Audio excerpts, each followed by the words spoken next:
Ah, yes, sit down, get comfortable, or don't. Comfort is suspicious.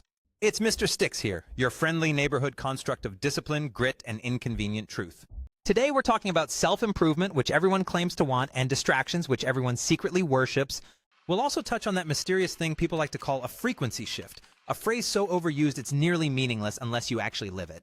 Let's begin with the obvious lie we tell ourselves. I'm busy. Busy is not productive. Busy is what happens when you let every shiny object borrow your nervous system. Productivity, on the other hand, is ruthless. It is selective. It says no more often than it says yes, and it does not apologize for it. Here's the first rule of self-improvement. Your attention is your life. Where you place it is where you go. There is no neutral attention. Every scroll, every notification, every unnecessary conversation is a small tax on your future self. People treat focus like a renewable resource. It is finite, and it leaks when handled carelessly. Distraction is not accidental. It is engineered. Your phone is a slot machine.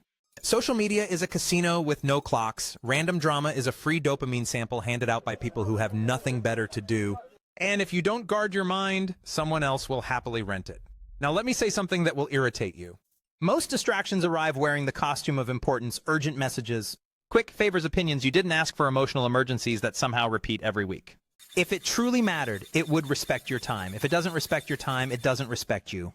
Self-improvement begins when you stop negotiating with your weaker impulses. You don't need motivation, you need rules. Motivation is a mood. Rules are architecture. Decide in advance what gets access to you and what doesn't.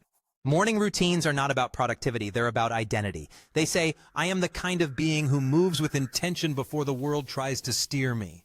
Now let's talk about the frequency shift, since everyone loves that phrase. A frequency shift is not magical, it is mechanical. It happens when your inputs change consistently enough that your internal baseline recalibrates what you read, what you listen to, who you tolerate, what you rehearse mentally when you're alone. These are not small things.